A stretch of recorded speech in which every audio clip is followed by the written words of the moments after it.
오늘 주시는 귀한 말씀 열왕기하 25장 8절에서 30절까지 말씀입니다.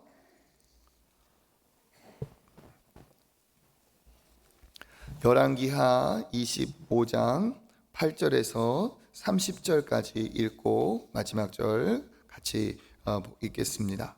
바벨론 왕 느부갓네살의 19째 해 5월 7일에 바벨론의 왕 신봉 시위대장 느부라살라단이 예루살렘에 이르러 여호와의 성전과 왕궁을 불사르고 예루살렘의 모든 집을 귀인의 집까지 불살랐으며 시위대장에게 속한 갈대아 온 군대가 예루살렘 주위의 성벽을 헐었으며 성중에 남아있는 백성과 바벨론 왕에게 항복한 자들과 우리 중에 남은 자는 시위대장 느부사라단이 모두 사로잡아 가고 시위대장이 그 땅에 비천한 자를 남겨두어 포도원을 다스리는 자와 농부가 되게 하였더라.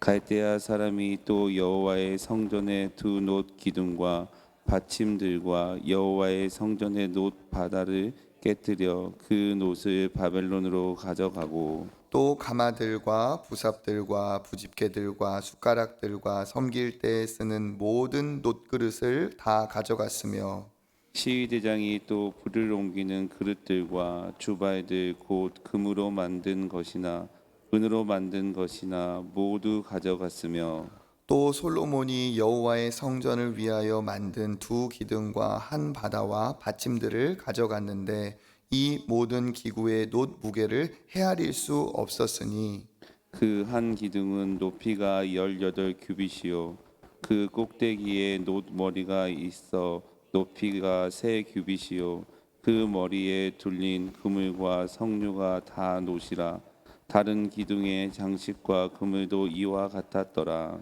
시위대장이 대제사장 스라야와 부제사장 스바냐와 성전 문지기 세 사람을 사로잡고 또 성중에서 사람을 사로잡았으니 곧 군사를 거느린 내시 한 사람과 또 성중에서 만난 바 왕의 시종 5사람과 백성을 징집하는 장관의 서기관 한 사람과 성중에서 만난 바 백성 60명이라. 시위대장 느부사라단이 그들을 사로잡아 가지고 림나 바벨론 왕에게 나아가매 바벨론 왕이 하마 땅 리블라에서 다 쳐 죽였더라. 이와 같이 유다가 사로잡혀 본토에서 떠났더라. 유다 땅에 머물러 있는 백성은 곧 바벨론 왕 느부갓네살이 남긴 자라. 왕이 사반의 손자 아이감의 아들 그달랴가 관할하게 하였더라.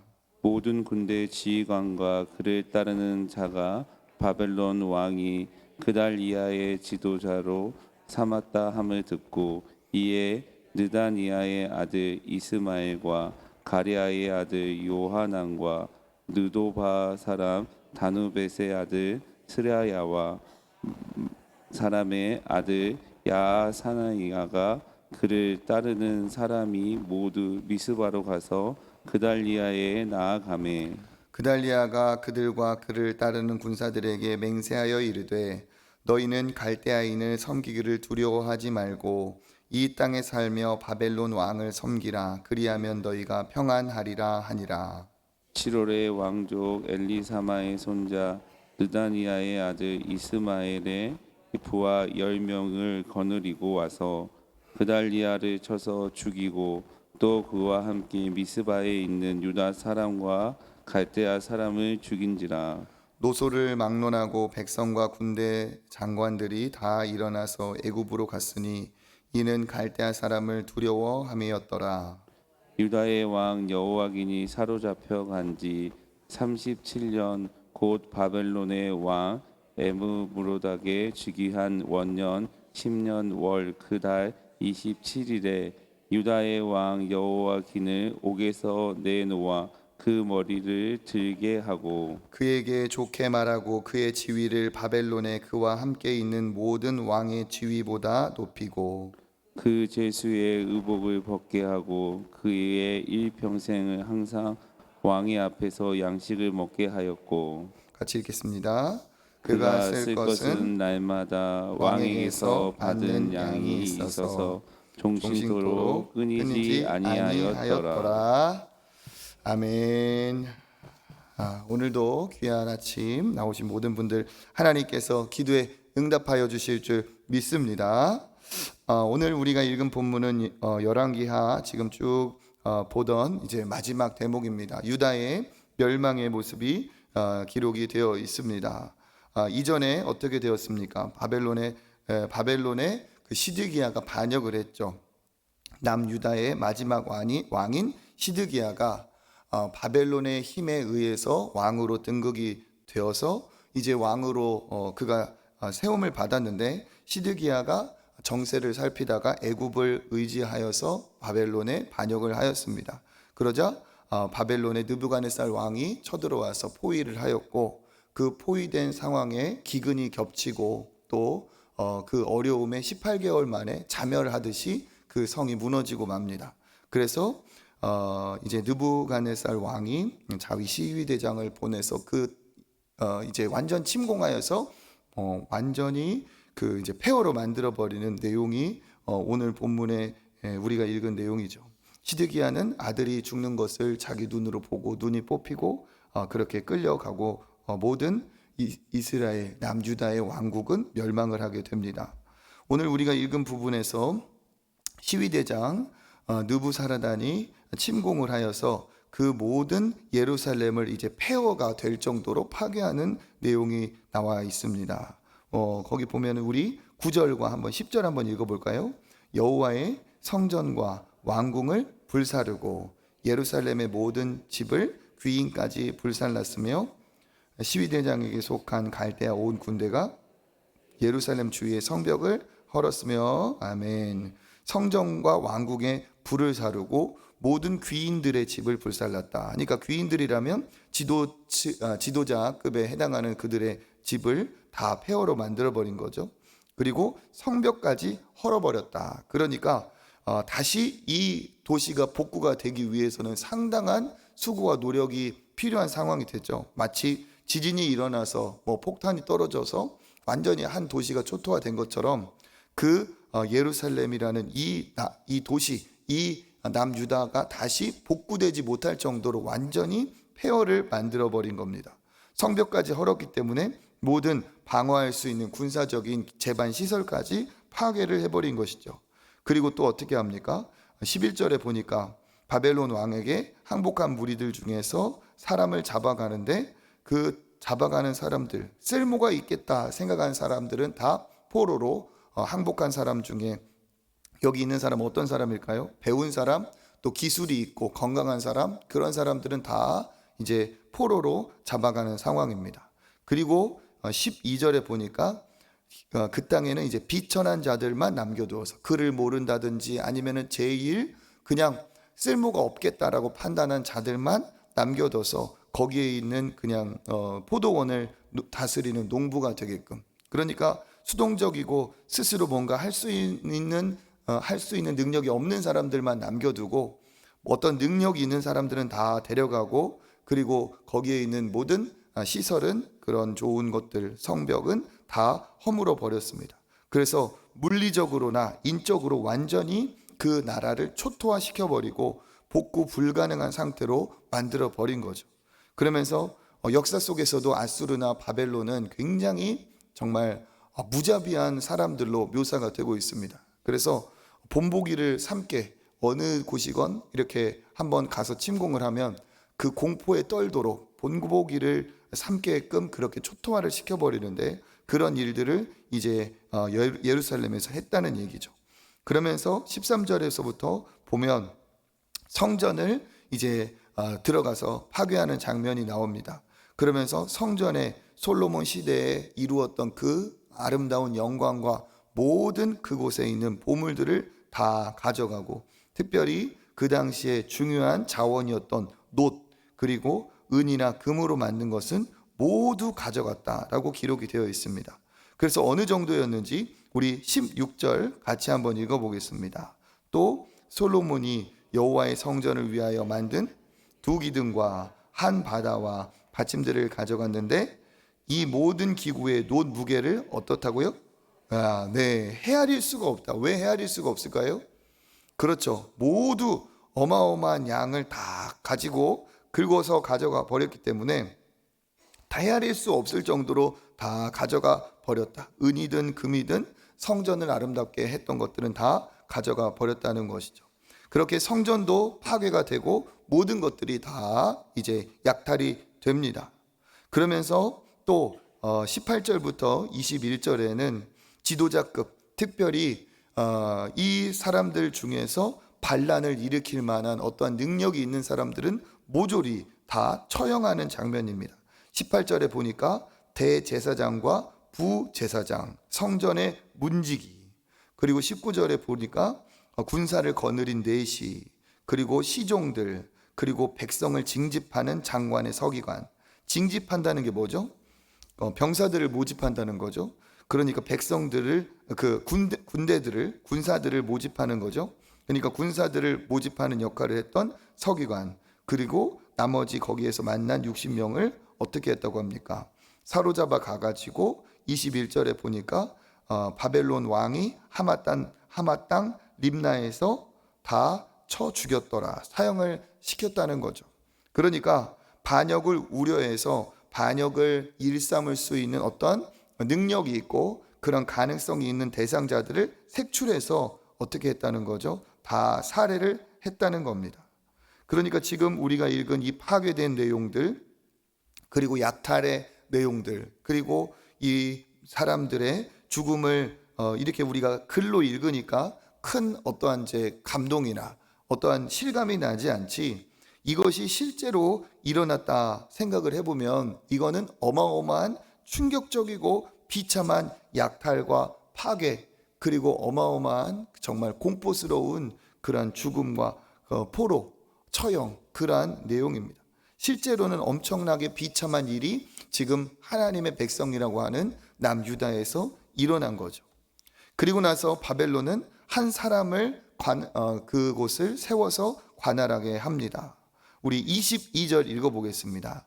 유다 땅에 머물러 있는 백성은 곧 바벨론 왕 느부갓네살이 남긴 자라. 왕이 사반의 손자 아이감의 아들 그달리아가 관할하게 하였더라. 아멘.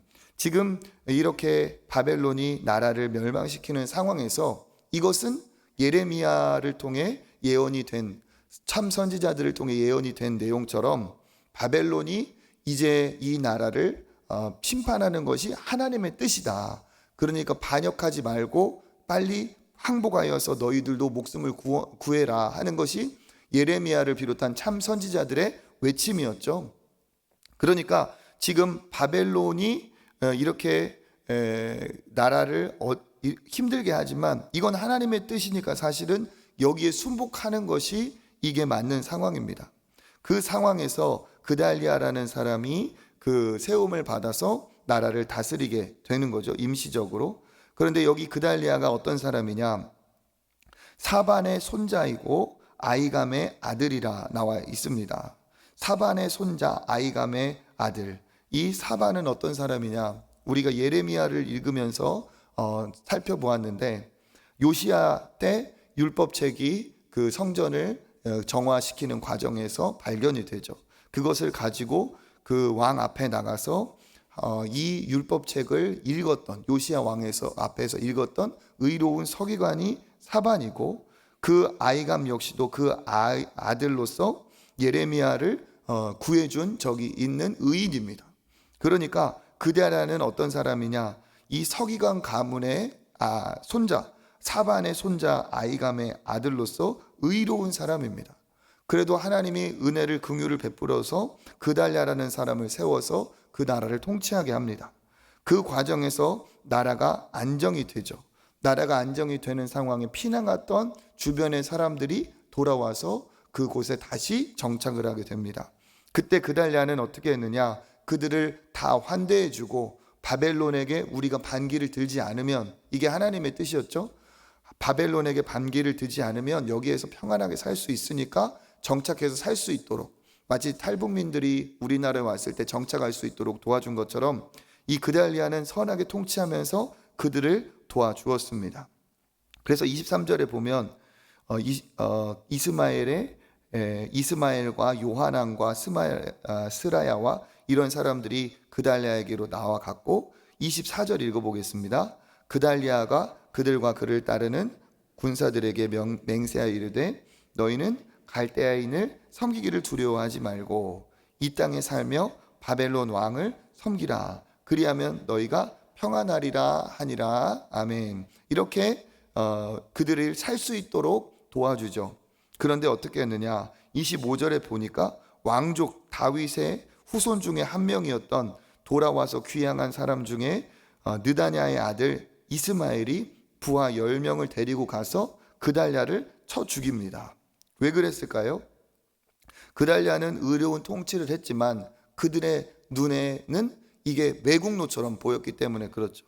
그래서 바벨론에게 항복하는 것이 하나님의 뜻이었지만 그들은 나라를 위한다는 명목으로 그달랴를 쳐 죽였고, 또 바벨론이 두려워서 애굽으로 도망가는 일이 벌어집니다. 그래서 잠시 나라가 평안한 듯 했지만 또 어려움에 당하게 되죠. 그리고 나서 이제 더 어려워지는 시간으로 이렇게 유다는 완전히 멸망하고 말아버립니다. 그런데 우리가 또 주목해야 될 내용이 27절부터 마지막에 나오죠. 우리 27절 한번 읽어보겠습니다. 유다 왕 여호야킨이 사로잡혀 간 지 37년 곧 바벨론의 왕 에윌무로닥이 즉위한 원년 12월 그달 27일에 여호야킨을 옥에서 내놓아 그 머리를 들게 하고, 아멘, 그 지위를 다 복권하게 하여서 여호야킨을 회복시켜 줍니다. 여호야킨은 석 달간 다스렸다가 붙잡혀간 왕이었죠. 그 여호야킨이 18살 때 붙잡혀갔는데 37년이니까 이제 50대가 넘어서 죄수로 절망적으로 살고 있다가 왕이 그 사람을 복권시켜서 완전히 회복시켜서 그에게 긍휼을 베푸는 장면으로 이제 열왕기하 말씀이 마칩니다. 그래서 이렇게 남유다가 멸망한 내용의 마지막 장면이 오늘 우리가 읽은 대목입니다. 그래서 우리가 말씀을 보면서 깨닫는 바가 있죠. 하나님의 심판이 내려지니까 하나님의 은혜와 자비와 긍휼도 무궁하시지만 하나님의 때에 그 하나님의 앞에 정말 회개할 때를 놓친 경우에 하나님의 심판이 반드시 있다는 겁니다. 그 심판은 정말 비참하고 정말 그러한 상황은 다시 만나고 싶지 않은 너무 파괴적인 내용입니다. 하나님의 공의가 있기 때문에 이와 같은 심판도 있다는 거죠. 그러니까 우리 역시 어떻게 해야 됩니까? 나라를 위해서 또 깨어 기도하는, 우리 자신을 또 돌아보며 기도하는 그러한 우리가 되어야 되겠습니다. 나라가 멸망할 때 참신앙, 예레미야를 포함한 참신앙인들은 멸망하는 나라를 위해서 끝까지 기도하였고 또 그들이 나라를 포기하지 않았습니다. 자기들의 안락한 평안을 포기하고, 예레미야도 그랬고 그 이후에도 느헤미야를 비롯한 나라의 정말 참신앙이들은 그렇게 했죠. 바울 역시도 자기 민족을 위해서 눈물을 흘려서 정말 매를 맞아가면서도 목숨을 걸고 그 자기 백성들을 위해서 열심히 전도하였습니다. 나라가 어려울 때 그럼에도 불구하고 참신앙인들은 나라를 위해 기도하는 사람들이었습니다. 우리나라에도 역시 복음이 들어왔을 때 나라의 국권이 빼앗기고 정말 힘들고 어려운 상황이었죠. 그때 독립운동을 하고 나라를 위해서 헌신했던 그런 지도자들은 정말 거의 대부분이 다 기독교인들이었습니다. 기독교인들은 나라를 사랑하는 사람들이었고 나라가 위태할 때 나라를 위해 더 기도하던 사람들이었습니다. 그렇기 때문에 우리도 이러한 유다의 멸망의 시간을 보면서 참 신앙인들이 부족하고 참 신앙인들이 나라를 위해 기도하지 못하였던 것들이 참 안타깝습니다. 우리 역시도 신앙생활을 하다 보면 내 개인적인 신앙으로 흘러갈 수가 있습니다. 나만 아니면 되지, 우리 집만 평안하면 되지, 뭐 나만 괜찮으면 되지 하는 식으로 하나님을 믿고 기도하지만 공동체를 돌아보지 못하고 나라를 돌아보지 못하는 경우가 있습니다. 하지만 이 어려운 때에 하나님은 끝까지 나라를 위해 기도하는 사람을 기억하시고 기뻐하시는 줄 믿습니다. 우리 역시도 우리 나라를 위해서 북한이 때때로 지금도 위협을 하고 있고 나라의 정치 경제 상황이 정말 은혜가 필요하고 그리고 동성애를 비롯한 악한 마약이나 여러 가지 중독이 젊은이들을 또 정말 현혹시키고 파괴적으로 몰아가고 있습니다. 옛날처럼 우리가 먹고 살기 힘들고 정말 그것으로 고통당하는 게 아니라 더 정신적으로나 영적으로 우리가 고통을 당하고 그런 공격을 받는 시대입니다. 이럴 때 우리가 더 나라를 위해 깨어 기도하고 나라를 위해서 우리가 더 헌신하는 신앙인이 되는 것이 하나님의 기쁨이 된다고 믿습니다. 그래서 우리가 노력할 때 특별히 한국교회가 연합해서 10월 27일에 연합으로 예배를 드리며 종교개혁의 그 주일을 우리가 함께 기도하자고 하는데 우리가 몇 명이 가든 우리가 어떠한 방식으로 하든 우리가 바른 목소리를 내고 나라를 위해 기도하는 일에 우리가 정말 이기적이 아닌 나라를 생각하고 공동체를 생각하는 우리가 되어야 될 줄 믿습니다.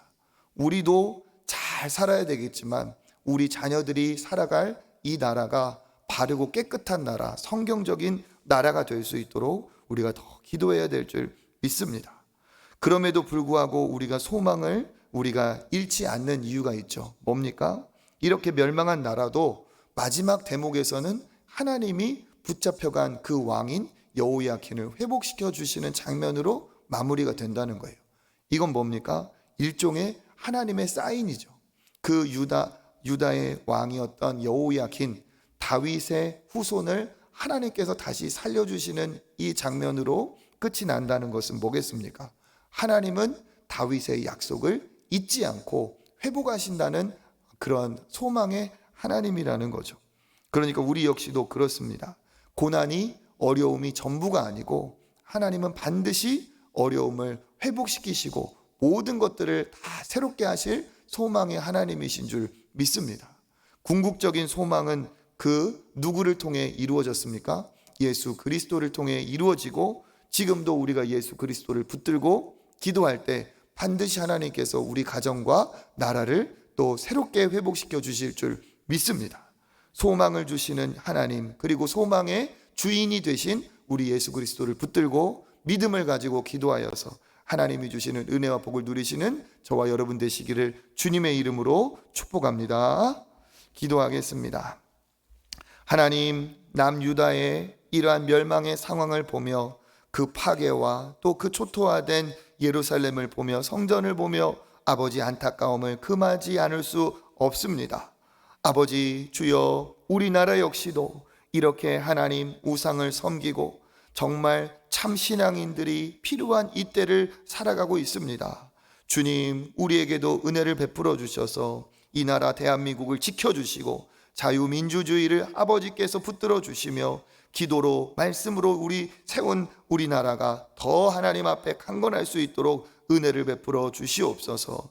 사치와 향락과 쾌락으로 흘러가는 아버지 이 악한 문화 속에 깨어 기도하는 젊은이들, 깨어서 하나님을 바라보는 믿음의 사람들이 우리나라에 또 일어나게 하여 주옵소서. 우리가 그런 믿음의 사람 되기를 원합니다. 나만 아니면 되지 하는 그런 생각 아버지 내려놓게 하여 주시고 가정을 넘어 아버지 교회와 이 나라 이 사회를 위해 기도하는 기도의 사람들 아버지 우리가 되게 하시고 우리 교회에서 일어나게 하여 주시옵소서. 특별히 세상을 넘어뜨리고 혼란스럽게 하며 건강한 가정을 아버지 파괴하는 모든 악한 법과 생각들이 예수 이름으로 무너지게 하여 주시고 하나님이 기뻐하신 건강한 가정들이 아버지 세워지게 하여 주시옵소서. 총회가 아버지 결의하고 한국교회가 아버지 결단하며 연합예배를 준비하고 있습니다. 아버지 지방에 있는 우리 교회이지만 아버지 우리가 그것을 통하여 아버지 한마음이 되기를 원합니다.